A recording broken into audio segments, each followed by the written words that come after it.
Welcome to Silicon Scoop, where we dive into the latest tech news impacting the world. Join John Irwin and the Startup Coach as they explore the tech news that matters to you.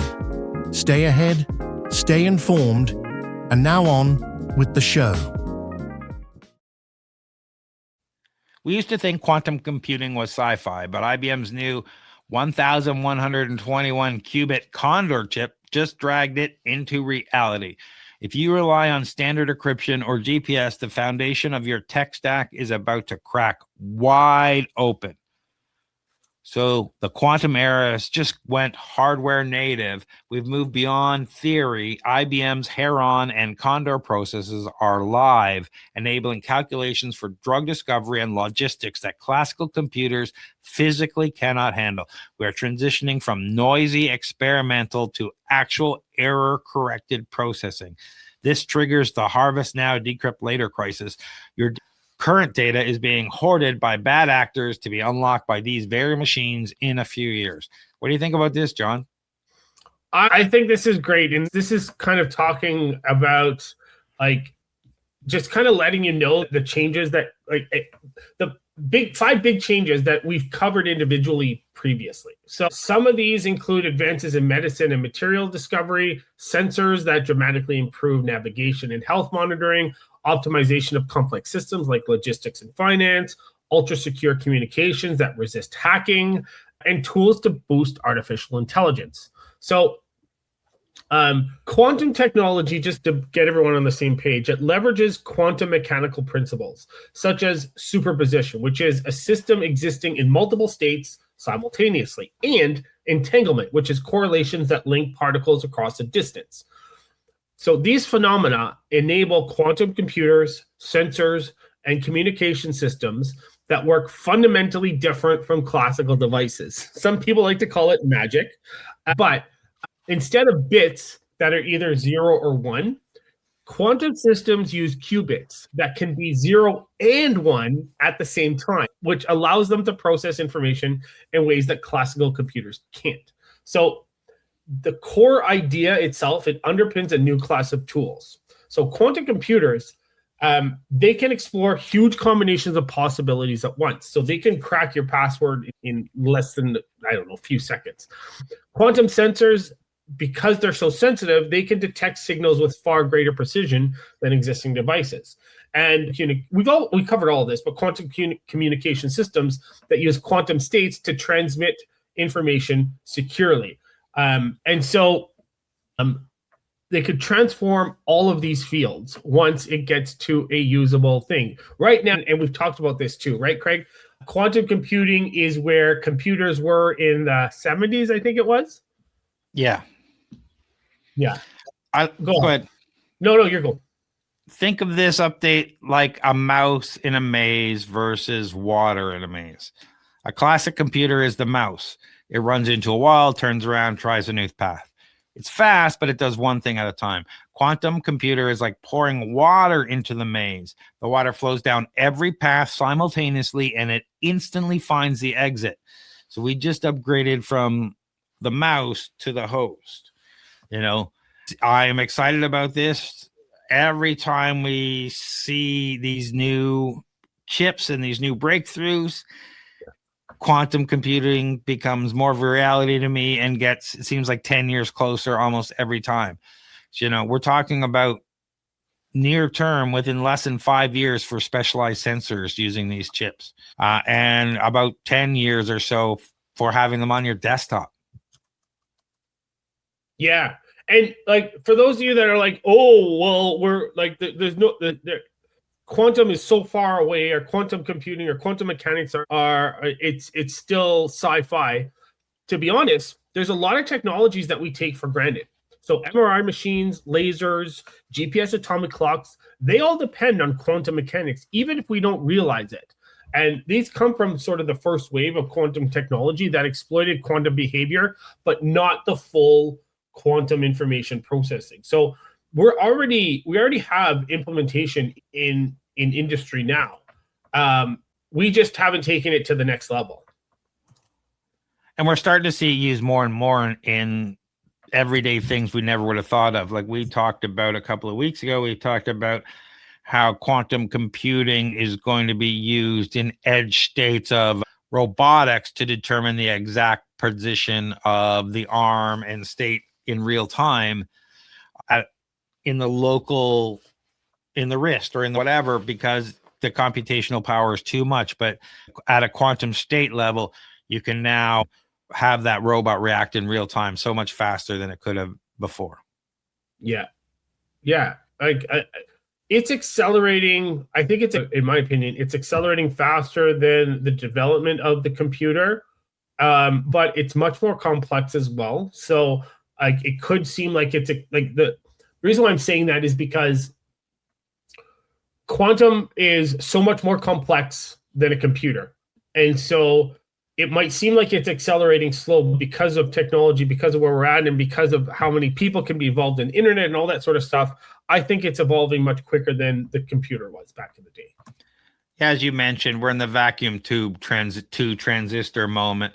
We're moving from massive, noisy experimental rigs to scalable, error-corrective architecture.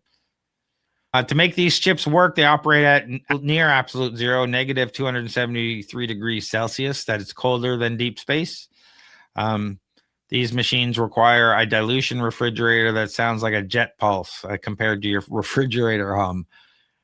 The banking sector, JP Morgan, Goldman Sachs, isn't just interested. They're actively running folio optimization on these machines because even a 1% efficiency gain in a quantum model is worth billions.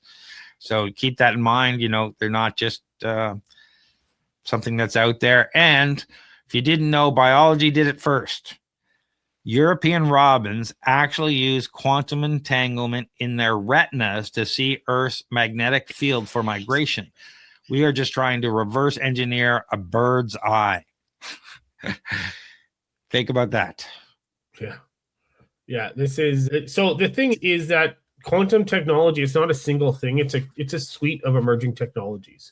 So it's not just computing. It's a bunch of different things. It's computing, it's sensing, it's communication. So that's why we have that's why we cover so much, because there's so many different industries that are going to be affected by this, that that people are working on technology for, using quantum technology as the base. Yeah, this quantum technology is what changes us from our current state to a Star Trek style civilization. Yeah. As we just learn leaps and bounds so much faster. These qubits are incredibly fragile and reach decoherence fast. A slight temperature change or vibration ruins the calculation. We are in a NISQ era, noisy intermediate scale quantum, meaning the computers still make a lot of mistakes. So quantum isn't replacing your laptop just yet. It's replacing the laboratory, accelerating science from centuries to days. Does the era of computer breaking all known encryption terrify you, or are you excited for better battery tech? Vote and let us know what you think. Tired of drowning in repetitive tasks while your competitors race ahead? Every minute you spend on manual data entry, scheduling, and routine processes is a minute you're not growing your business. Flowgrammer.ca transforms your workflow chaos into seamless automation. We build AI-powered systems that handle your busy work so you can focus on what actually makes you money. Our clients typically save 15 plus hours per week and see their productivity double within 60 days. Visit flowgrammer.ca for a free automation audit. That's flowgrammer.ca. Stop working in your business and start working on it. What do you got going on, John? Just plugging away, helping companies with government funding, attending events, probably startup drinks or Flowgrammer events. How about you, Craig? Lots of stuff going on. I honestly don't know when this is going out. I have to check. I think it's going to go out in April. But there's all sorts of stuff going on. If you don't know about OpenClaw, it's the latest AI automation agent that's taken the world by storm in 2026. And OpenClaw Toronto chapter just launched. And we have all sorts of events going on. So check out openclawto.com. Our first demo night is April 14th. We have a Builder Cafe on April 10th. We have a bunch of other events. There's updates every day. We've deconstructed the latest 2 betas over the weekend that was launched in OpenClaw and what you should do about them. There's a bunch of articles over there. Go check that out. We're also over at flowgrammer.ca where we do N8N automations. We run the Flowgrammer community and do Builders Hub and connectivity for AI and business automation agents. And for everything else, head over to TorontoStarts where we hook up startups and investors at our Startup Investor Drinks. We do mentoring, we do workshops, we have a list of investors. There's a whole bunch of content over. You can also book me over there if you want a meeting with me to talk about whatever, help your startup. Check out TorontoStarts.com. But John, if people are looking for non-dilutive funding, where should they go and what is that? Yeah, non-dilutive funding. We're talking government grants, tax credits. Come find me on LinkedIn if you have any questions. Right now is shred time, SRNED. But come reach out to me too if you've got a startup, if you've got a company, reach out to me if you have any questions. And if they have company questions about their startup in general, where do they find you, Craig? Yeah, find me at TorontoStarts.com. But John, just before we go,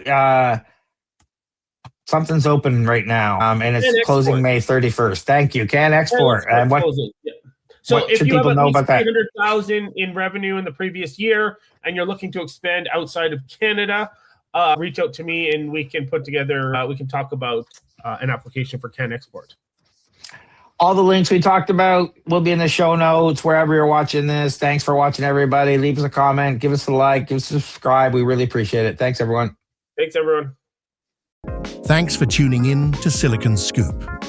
We hope you enjoyed this episode's dive into the latest tech news. Stay connected with John Irwin and the Startup Coach on LinkedIn and subscribe for more insights and updates. Until next time, stay ahead, stay informed.